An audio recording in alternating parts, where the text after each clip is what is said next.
In 2002, a single scene turned Diane Lane into one of the most talked about actresses alive. The film was Unfaithful, and the moment came on a train, where her character sits alone after crossing a line she can never uncross. The camera holds on her face without cutting away, and over the span of about 2 minutes, something extraordinary happens.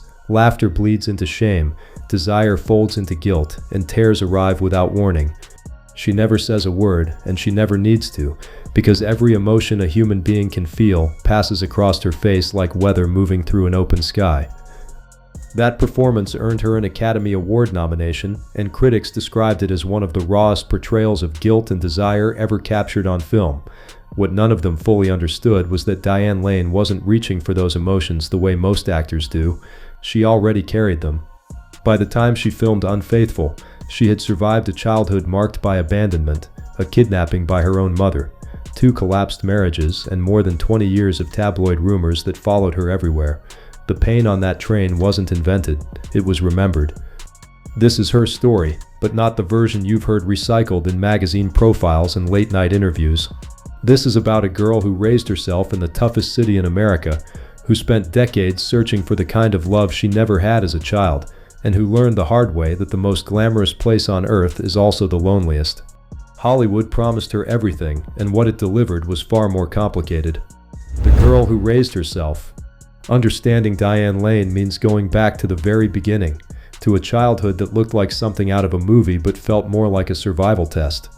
She entered the world on January 22, 1965, in New York City, born to parents who seemed designed by a casting director. Her mother, Colleen Farrington, worked as a nightclub singer and had appeared as a Playboy centerfold model. Her father, Burton Lane, earned a living as a drama coach while driving a cab to cover the bills. On the surface, this looked like the kind of creative, electric household that produces stars, and it did produce one, just not in the way anyone expected. Behind closed doors, the Lane household ran on conflict. Colleen and Burton burned hot in every direction, loving hard and fighting harder, with arguments that rattled the walls and ambitions that constantly collided. Their marriage didn't slowly deteriorate, it detonated. By the time Diane had formed her first real memories, the 2 people who brought her into the world had already torn their family apart. The divorce happened while she was still a baby, and what followed was unusual for the era. Burton Lane, her father, received custody, which almost never happened in the 1960s when courts reflexively sided with mothers. That decision alone tells you how unstable the situation around Colleen had become. Life with Burton meant a tiny apartment above a theater in New York City, the same theater where he taught acting classes. Forget the image of a little girl's bedroom with pink walls and stuffed animals.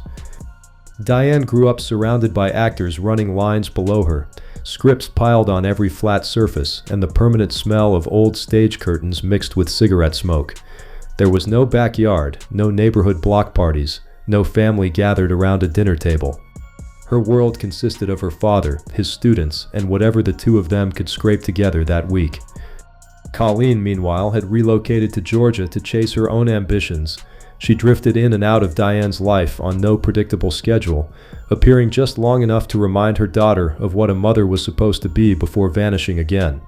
That pattern left a mark that never fully healed, the feeling of being wanted and abandoned in alternating waves, with no way to predict which was coming next.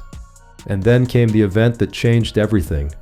When Diane turned 13, her mother showed up again, but not for a visit. Colleen took Diane from New York and brought her to Georgia without any court authorization, without Burton's consent, and without giving Diane any say in the matter. The word for that is kidnapping, and even though it came from her own mother, the impact hit just as hard. One day Diane belonged to the world she knew, and the next day she found herself stranded in an unfamiliar place with a woman she barely recognized. Most 13-year-olds in that situation would have waited for the adults to sort it out, would have cried or pleaded or simply accepted what was happening. Diane did none of those things. She had already spent years learning that adults couldn't be relied on to fix anything, and that lesson kicked in hard. At 14 years old, she left Georgia on her own and traveled back to New York City, where she began living independently with no real safety net and no one looking after her. A 14-year-old girl, alone in one of the most unforgiving cities on the planet, making her own decisions about food and shelter and survival. That fact sits at the center of everything that comes later in her life. Every relationship she entered, every marriage that fell apart, every time she pulled away from someone who got too close. All of it traces back to a teenager standing alone on a New York sidewalk, absorbing the one lesson that would define her for decades. The only person who will always be there for you is you. The girl Hollywood couldn't look away from. What happened next should have been impossible, because most people who endure that kind of childhood spend years trying to recover from it.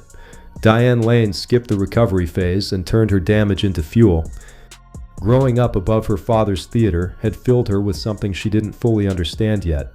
Acting wasn't a career choice for her, it was the air she breathed, absorbed through the floorboards night after night as she listened to Burton's students wrestle with their craft. By 6 years old, she had started performing in theater productions, and the adults in the room noticed something right away. This wasn't a cute kid reciting memorized lines. This was a child who commanded attention the moment she stepped into a room, who carried a weight in her presence that had no business belonging to someone so young. Her first major film role arrived at the age of 13 in a 1979 romantic drama called A Little Romance. The co-star sitting across from her was Sir Laurence Olivier, widely regarded as one of the finest actors in the history of the craft. Picture that for a moment, a 13-year-old girl from a cramped New York apartment sharing screen time with a living legend and holding her own so completely that critics walked out of screenings asking each other the same question. Where did she come from, and how does someone that young carry that much depth? The answer, of course, was her childhood. All that instability, all that loneliness, all those years of raising herself had given Diane Lane an emotional vocabulary that most adult actresses spent decades trying to develop. She didn't need to learn how to access sadness or fear or longing. Those feelings had been her roommates since before she could read. After A Little Romance, the offers came pouring in, and for a stretch of years in the early 1980s, Diane Lane became one of the most exciting young performers in the industry.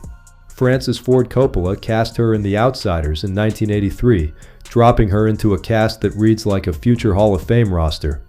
Tom Cruise, Patrick Swayze, Matt Dillon, Rob Lowe, Emilio Estevez, all of them young and hungry, and right in the center of the frame stood Diane Lane, playing Cherry Valance, the girl too smart for the world she inhabited but too drawn to danger to walk away from it. That same year brought Rumblefish, another Coppola film, darker and more experimental, where her performance silenced anyone who still thought of her as a pretty face in a teen movie. Streets of Fire followed in 1984, an action-fueled rock and roll fantasy that put her front and center as the lead, tough and cool and completely magnetic. At 19 years old, Diane Lane looked like someone who would dominate Hollywood for the next 40 years without breaking a sweat. And that's when the ground dropped out. What happened next wasn't dramatic or scandalous, it was something far more brutal in the entertainment industry, the quiet kind of failure that nobody writes headlines about. A couple of her films underperformed at the box office, including The Cotton Club, which was a Coppola project that should have been a guaranteed success, and Lady Beware, which came and went without leaving a trace. Hollywood's attention span is merciless, and when your last two pictures don't make money, the phone calls dry up almost overnight. She went from being the industry's most exciting young star to being yesterday's conversation in what felt like the time it takes to snap your fingers. At barely 20 years old, Diane Lane experienced the kind of professional silence that destroys most people, the weeks without auditions, the projects that suddenly go to someone else, the growing suspicion that the world has already moved past you. But here's what the industry forgot about Diane Lane. This was the same girl who had traveled alone from Georgia to New York at 14 and built a life from nothing. Giving up wasn't a setting she recognized. She stepped away from the spotlight without making a fuss about it. She didn't chase parts or beg for meetings or generate tabloid attention to stay relevant.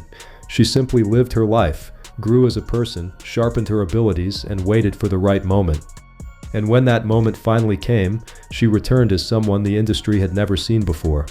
The comeback and the performance that changed everything.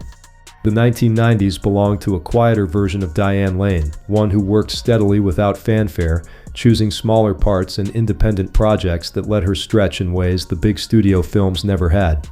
Nobody was calling her the next big thing anymore, and that turned out to be the best thing that could have happened to her, because without the pressure of expectations, she was free to evolve. Something fundamental shifted in her performances during this period. In 1989, she appeared alongside Robert Duvall in the television miniseries Lonesome Dove, and the work she did in that production carried a warmth and groundedness that hadn't been visible in her earlier films. She wasn't performing emotions anymore, she was channeling them straight from the place inside her where all that childhood pain still lived. The full breakthrough arrived in 1999 with A Walk on the Moon, where she played a 1960s housewife who begins an affair during the summer of Woodstock. The role demanded something incredibly specific, an actress who could be sympathetic and reckless at the same time. A good woman doing something she knew was wrong, presented in a way that made audiences understand rather than judge. Diane inhabited that contradiction so completely that critics began re-evaluating everything they thought they knew about her range. After more than a decade of being overlooked, the industry started paying attention again, and this time the conversation had changed.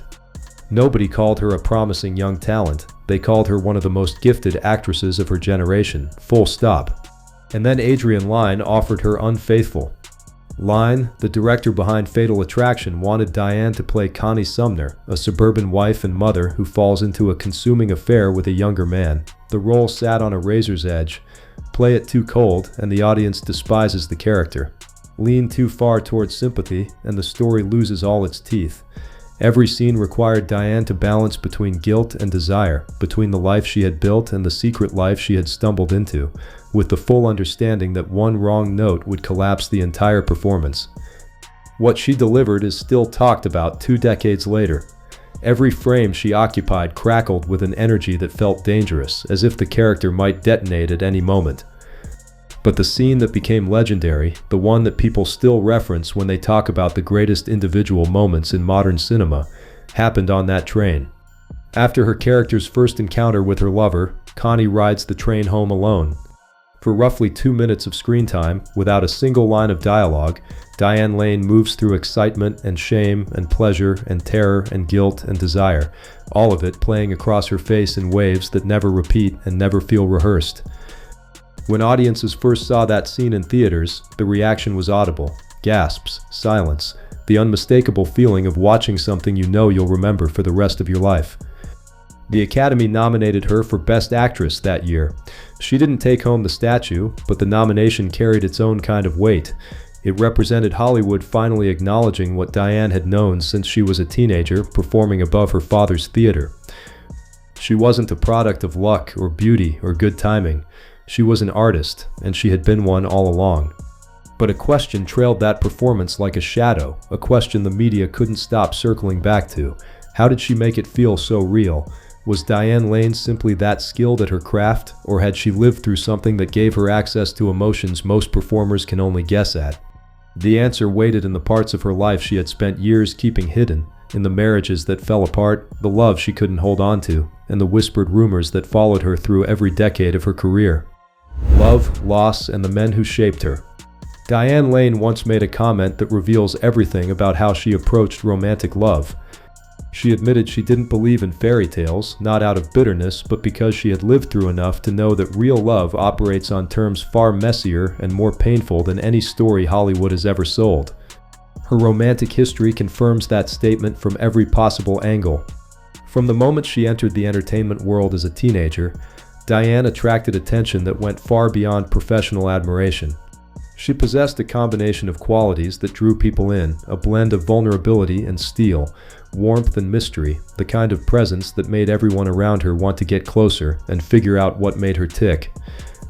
During the filming of The Outsiders in 1983, when she was barely 18, a brief romance developed between Diane and co-star Matt Dillon, who played Dallas Winston in the film. Their chemistry on screen translated into something real off-screen, but it was the kind of love that belongs to a specific age, exciting and innocent and over before either of them fully understood what it meant.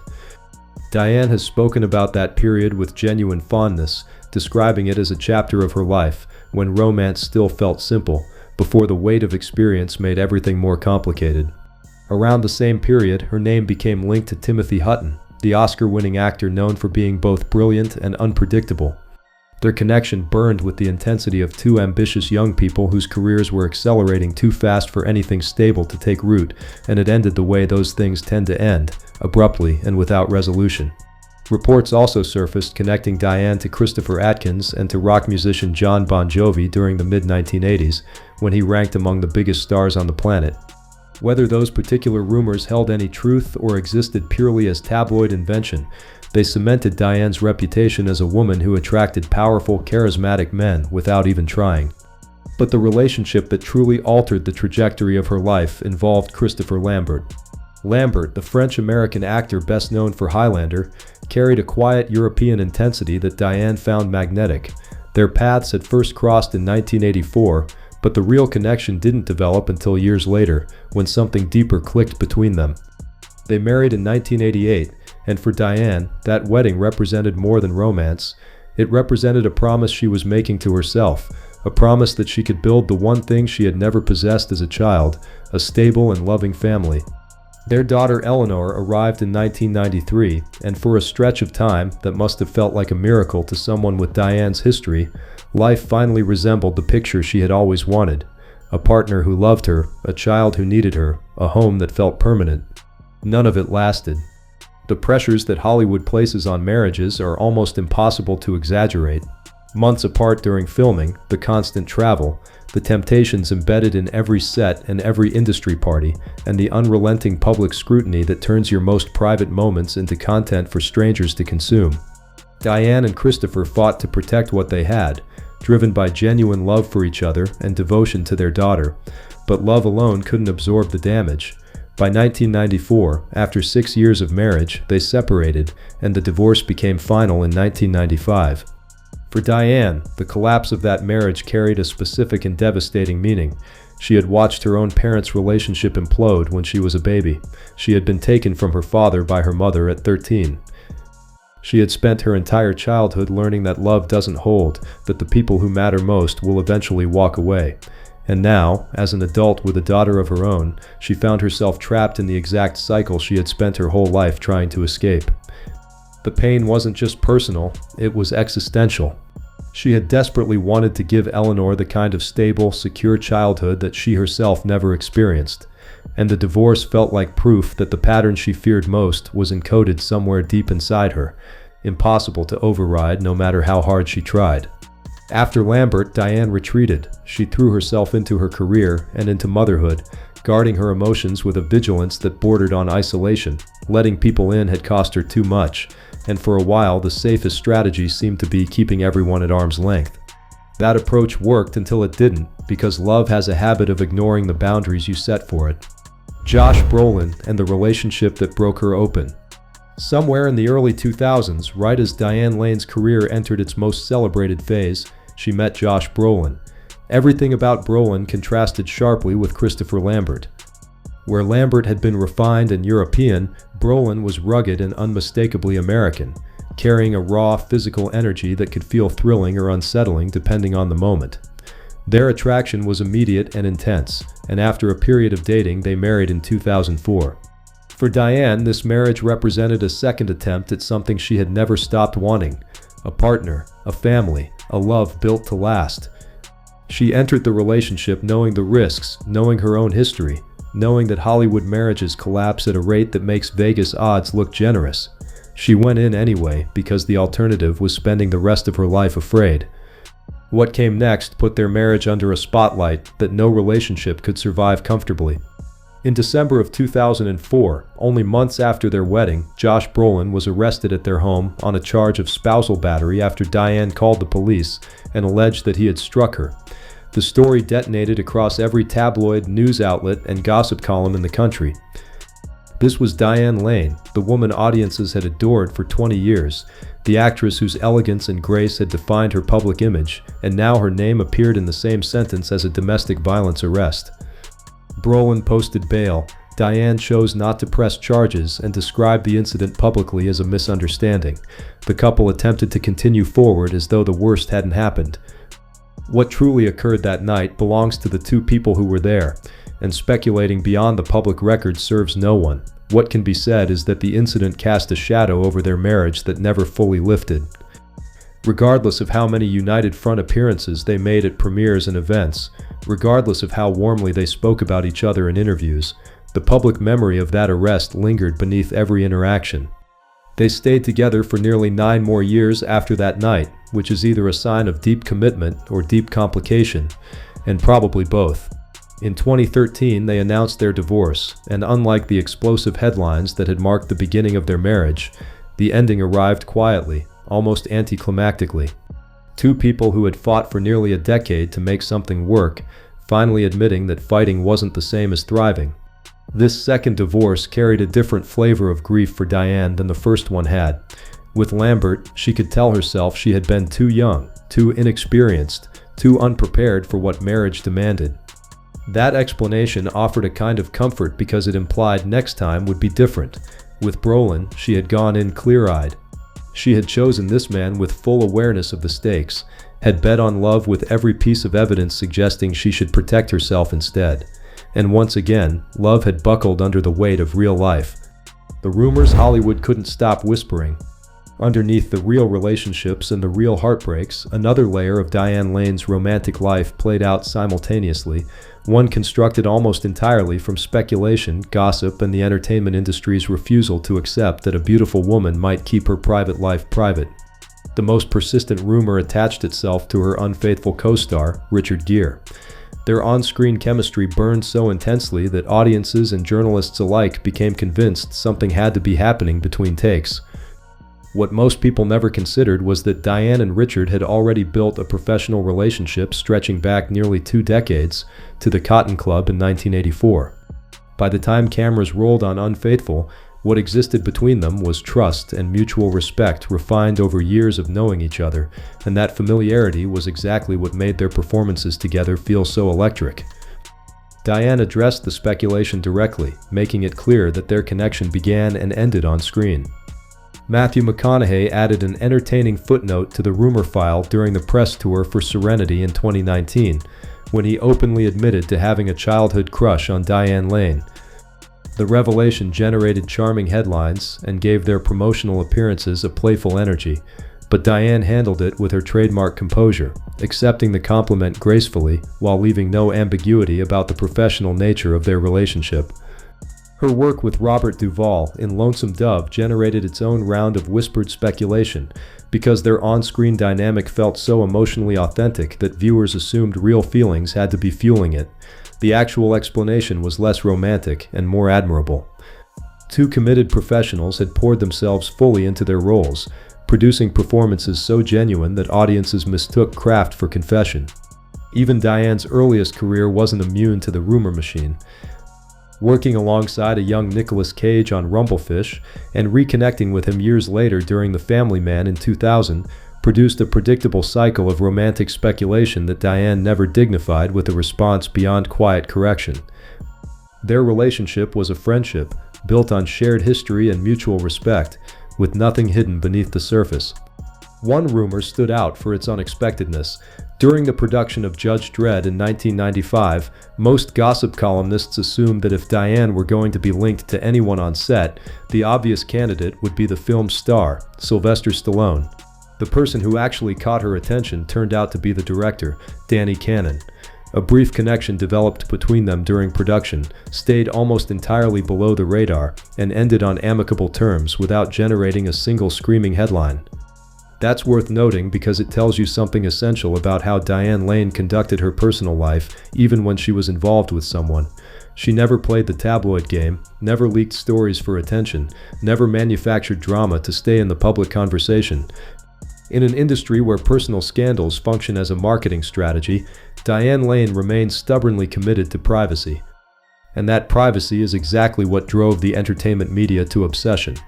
The industry doesn't know what to do with a woman who refuses to perform her personal life for public consumption. Hollywood operates on narratives, love stories and betrayals, heroes and villains, scandalous reveals and tearful confessions. When an actress declines to participate in any of that, the machine creates a narrative for her. In Diane's case, the narrative it constructed revolved around secret passions, hidden affairs, and whispered scandals that may or may not have had any basis in reality. Whether certain rumors contained grains of truth is something only Diane knows, and her consistent refusal to confirm or deny most of them is not an accident. It's a statement. Her personal life belongs to her, not to the tabloids, not to the public, and not to the industry that spent decades trying to pry it open. The woman she became. Most people who look at Diane Lane see the beauty first. They see the talent, the elegance, the red carpet appearances, and the award nominations. What they don't see is the structure holding all of it together, the architecture built from pain and resilience that makes everything else possible. That structure took shape in a cramped apartment above a theater in New York City, where a little girl absorbed the craft of acting through the floorboards while her father struggled to keep the lights on. It hardened during a solo journey from Georgia back to New York, taken by a 14-year-old who had decided that depending on other people was a luxury she could no longer afford. 2 divorces tested it, along with decades of rumors, speculation, and an industry that repeatedly tried to reduce her to the men she had loved rather than the work she had created. Through all of it, the structure held. Standing at 60 years old, Diane Lane inhabits a version of herself that previous decades would not have recognized. She no longer chases love with the urgency that once defined her, and she no longer requires Hollywood's validation to understand her own worth. Something that eluded her for most of her life has finally settled into place, a kind of peace that comes only from having survived everything that was supposed to destroy you. That doesn't mean she abandoned the idea of love entirely. What changed is the definition. Love, for Diane Lane, is no longer about finding someone who promises never to leave, because she learned decades ago that people leave. Her mother left. Her father, despite loving her deeply, couldn't provide the security she needed. Her first husband left. Her second marriage collapsed under pressures neither of them could control. People leave, and no amount of hoping or trying prevents it. What Diane figured out, the thing most people never manage to grasp, is that someone leaving doesn't mean love failed. It means love did what it was capable of doing for as long as circumstances allowed, and then life moved in a different direction, and both people had to move with it. She directed her love toward her daughter, Eleanor. She directed it toward her work, toward the craft she had first encountered as a child, lying on the floor above her father's theater, listening to actors try to become someone else. She directed it toward the quiet, unglamorous project of building a life that felt honest to live rather than impressive to display. In doing so, she became something genuinely rare in Hollywood, a woman who aged without apology, who chose substance over spectacle in every category of her existence, and who refused under any circumstances to let her story be authored by anyone other than herself. That train scene in Unfaithful still lingers even after all these years. Diane Lane sitting alone, processing feelings that most people spend their entire lives trying to avoid, pleasure and shame occupying the same heartbeat. The rush of desire tangled so tightly with the dread of consequence that separating them becomes impossible. The scene endures because Diane Lane understood something that her childhood had taught her long before any acting class ever could. Life does not arrive in clean categories. Happiness and grief don't wait their turn. Love and betrayal don't announce themselves at separate doors. Everything collides at once, sometimes in the space of a single breath, and your only options are to feel all of it or to feel none of it, and Diane Lane chose to feel all of it, every time, for her entire life. She didn't become a brilliant actress by studying technique or analyzing scripts in some academic way. She became one by living a life that demanded she engage with every emotion that crossed her path: the abandonment, the loneliness, the desperate wanting, the loss that comes after wanting, and the stubborn refusal to stop wanting even after the loss. She carried all of it with her every single time she stepped in front of a camera, and audiences felt it without being able to name it. That's why her performances vibrate with something most films never achieve: not accuracy, not technical skill, but emotional truth. The kind you can't manufacture and can't rehearse and can't fake. The kind that only comes from a woman who has been broken and rebuilt so many times that the cracks have become part of the design. At 60, Diane Lane is not Hollywood's sweetheart. She is not a scandal. She is not a collection of rumors or a timeline of relationships or a list of the men who loved her. She is what she has always been, from the moment she stood alone on a New York sidewalk at 14 years old with nothing but her own nerve to rely on. A survivor, An artist, a woman who spent decades telling other people's stories on screen while guarding her own stories so fiercely that the world is still trying to figure her out. And she wouldn't have it any other way.